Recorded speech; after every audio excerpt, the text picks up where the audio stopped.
Assalamualaikum warahmatullahi wabarakatuh. Pada kesempatan kali ini, kami akan mendiskusikan mengenai fungsi-fungsi manajemen dari suatu organisasi, yaitu sebuah Taman Pendidikan Al-Quran atau TPA yang berada di Jalan Wonokusumo nomor 29, yaitu TPA Baitul Ilmi. TPA ini menggunakan metode UMI dalam proses pembelajarannya, di mana sesuai namanya, kata UMI berasal dari bahasa Arab, yaitu umun yang bermakna ibu. Dengan penambahan ya mutakalim, artinya di sini pendekatan yang digunakan dalam pembelajaran Al-Quran metode UMI adalah pendekatan bahasa ibu yang terbagi menjadi 3 strategi, yaitu 1.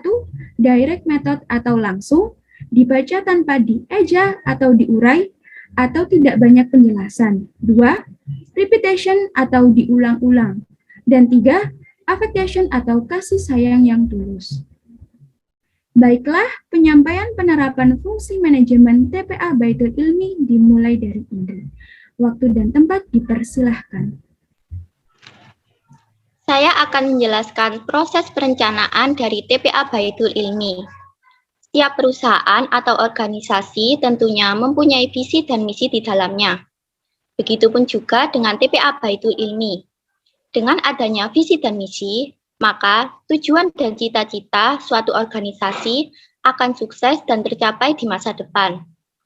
Baiklah, berikut ini adalah visi dan misi dari TPA Baitul Ilmi, di mana pada TPA Baitul Ilmi memiliki visi yaitu menjadi lembaga terdepan dalam melahirkan generasi Qurani. UMI Foundation bercita-cita menjadi percontohan bagi lembaga-lembaga yang mempunyai visi yang sama dalam mengembangkan pembelajaran Al-Quran yang mengedepankan pada kualitas dan kekuatan sistem. Dan misi dari TPA Baitul Ilmi yaitu 1. Mewujudkan lembaga pendidikan dan dakwah yang dikelola secara profesional. Yang kedua, membangun sistem manajemen pembelajaran Al-Quran yang berbasis pada mutu. Dan yang ketiga, menjadi pusat pengembangan pembelajaran dan dakwah Al-Quran pada masyarakat.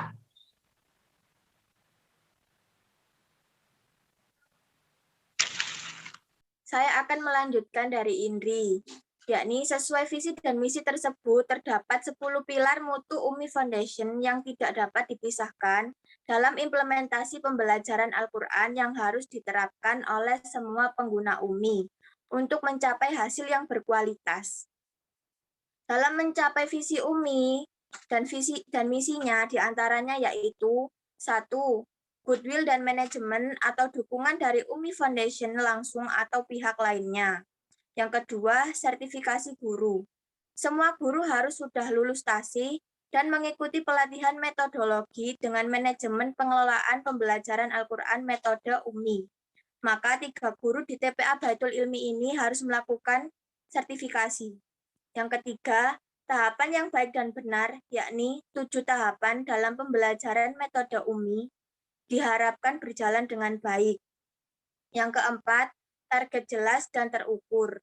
Yang kelima, master learning yang konsisten, di mana siswa hanya boleh melanjutkan ke jilid berikutnya jika jilid sebelumnya sudah benar-benar baik dan lancar.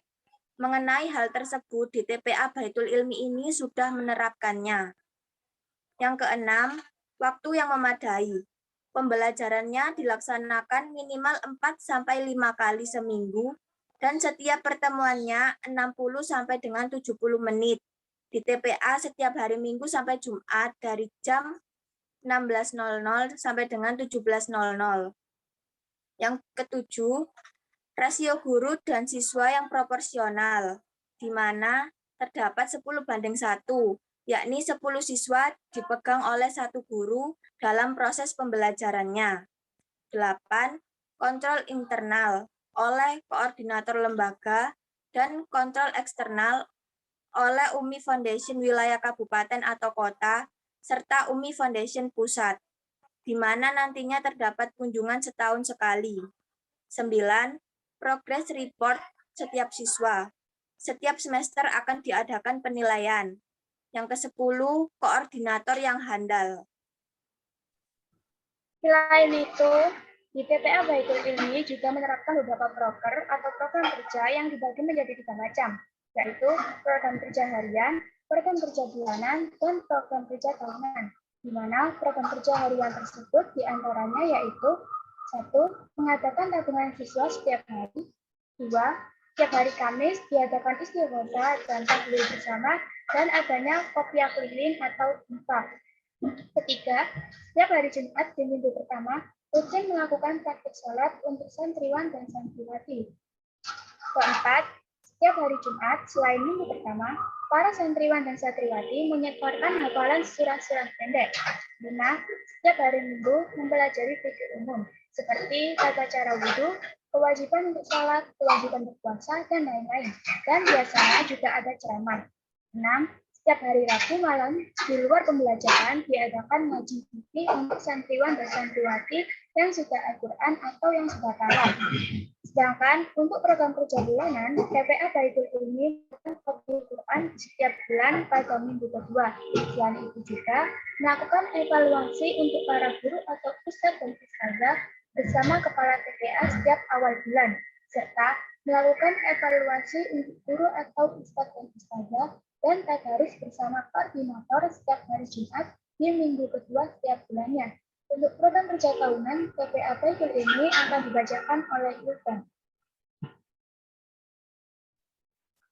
Selanjutnya, yaitu program kerja tahunan TPA Baitul Ilmi, di mana setiap tahunnya Baitul Ilmi mengadakan tadabbur alam dan acara-acara islami, seperti Maulid Nabi, buka puasa bersama saat Ramadan, dan acara-acara tahunan Islam lainnya. Sehingga pada proses perencanaan dianggap berhasil karena semua kegiatan yang direncanakan telah ditetapkan sesuai visi, misi, tujuan, dan sasaran dari organisasi tersebut dan dapat dilakukan dengan baik sehingga tujuan tercapai. Kemudian fungsi penyusunan personalia atau staffing dan pengorganisasian dari TPA Baitul Ilmi. Untuk memastikan perencanaan berjalan dengan baik dan tujuan tercapai, terdapat susunan atau struktur organisasi TPA Baitul Ilmi sebagai berikut.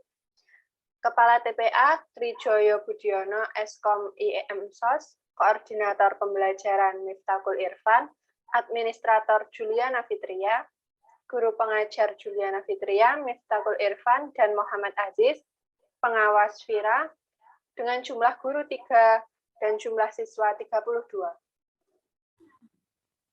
Dari susunan atau struktur organisasi yang telah disebutkan tadi, adapun tugas-tugas dari setiap anggota yaitu yang pertama, tugas Kepala TPA, di mana merupakan bagian tertinggi yang bertugas untuk memimpin jalannya TPA secara keseluruhan, melakukan pengawasan terhadap kinerja staf pengajar dan yang lainnya melalui koordinator pembelajaran, memastikan dan membantu lembaga dalam pencapaian terbaik, serta membantu dalam pendanaan yang dibutuhkan di dalam organisasi. Yang kedua, tugas koordinator pembelajaran, yaitu sebagai kontrol internal yang memastikan pembelajaran setiap harinya berjalan dengan lancar, memastikan semua target pembelajaran tercapai dengan baik, dan membantu Kepala TPA dalam memastikan semua rencana yang ditetapkan bisa dilakukan dengan baik. Tugas administrator, yaitu membuat sekaligus memegang administrasi atau arsip organisasi seperti data siswa, data ustadz dan ustadzah atau guru pengajar, dan data mengenai perlengkapan atau alat-alat yang dibutuhkan dalam pembelajaran, di mana akan dilakukan pemeriksaan atau pembaruan jika terdapat penambahan setiap 2 bulan sekali. Selanjutnya yaitu melakukan absen kehadiran siswa setiap harinya dan memegang serta melakukan pencatatan terhadap keuangan lingkup kecil yaitu tabungan santri.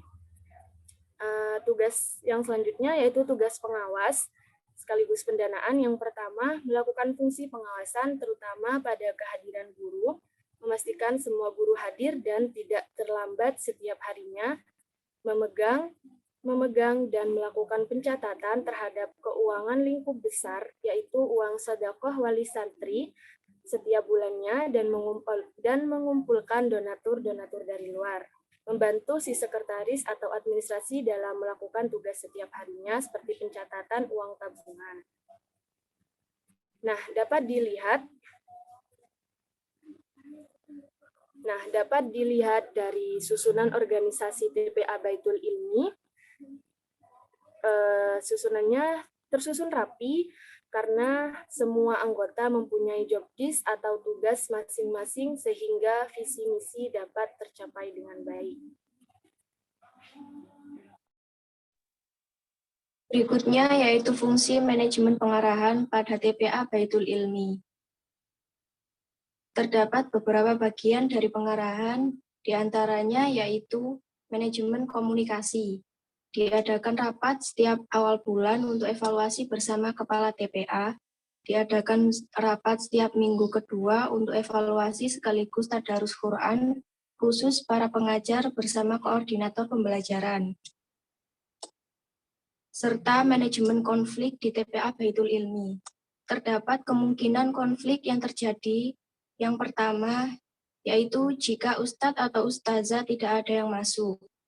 Kita bisa melakukan pencegahan akan terjadinya ini dengan ketentuan jika ada guru yang berhalangan hadir dapat memberitahu atau izin minimal sebelum 1 jam pembelajaran dimulai, sehingga dapat menyiapkan penggantinya yaitu pengawas. Dan dari awal sudah ditentukan untuk guru yang paling aktif, tidak pernah terlambat dan jarang izin mendapatkan reward sendiri. Jika suatu hari sama sekali tidak ada yang mengajar, di mana tidak ada izin, maka akan dilakukan evaluasi terhadap guru untuk menanyakan alasannya. Yang kedua yaitu jika kelas ramai tidak dapat dikondisikan. Seharusnya ini tidak akan terjadi, karena dalam pembelajaran UMI dilaksanakan dengan metode diulang-ulang dengan semua santri membaca, ini harus diperhatikan, sehingga terjadi timbal balik. Artinya kelas akan interaktif dan dirasa menyenangkan. Jika terjadi, maka akan dievaluasi terhadap pembelajaran gurunya dan santri, karena terkadang terdapat masalah dari perseorangan yaitu santri, terutama dengan santri yang membutuhkan perilaku khusus karena adanya kelemahan dalam pembelajaran atau lainnya.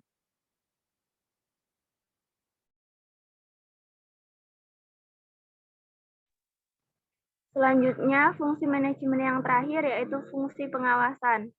Pada TPA Baitul Ilmi, fungsi pengawasan dan pengendalian atau controlling yang diterapkan yaitu terdapat beberapa bentuk. Di antaranya yang pertama, kontrol internal adalah kontrol dari koordinator lembaga yang memastikan semua target belajar tercapai dan guru melakukan proses pembelajaran dengan baik. Kemudian yang kedua, kontrol eksternal, yaitu dari UMI Foundation wilayah kabupaten atau kota dan UMI Foundation pusat yang melakukan kunjungan setahun sekali untuk melihat dan memastikan semua proses pembelajaran yang berjalan sesuai standar UMI dan semua aspek di dalamnya lengkap. Dari internal lainnya, dalam usaha menghindari penyelewengan keuangan, terdapat 2 buku tabungan, 1 untuk siswa dan 1 untuk sekretaris atau buku besar, yang harus diisi juga per hari, sebagai data yang dimiliki, sehingga jika terdapat kesalahan, bisa dicek di buku besar ini. Terdapat pengawasan terhadap kedatangan pengajar sebelum jam belajar dimulai, yang dilakukan oleh pengawas. Terdapat pengawasan terhadap kedatangan santri setelah pelajaran yang dilakukan oleh setiap guru. Dari diskusi kami tadi, dapat disimpulkan bahwa fungsi-fungsi manajemen dalam organisasi ini, yaitu TPA Baitul Ilmi sebagai pengguna metode UMI, semuanya dilakukan dengan baik. Dapat dilihat dari perencanaan yang disusun dengan baik, lalu didukung dengan struktur organisasi yang jelas, pengarahan yang baik, dan juga pengawasan yang baik, sehingga tujuan organisasi dapat tercapai. Sekian presentasi dari kelompok kami. Terima kasih. Wassalamualaikum warahmatullahi wabarakatuh.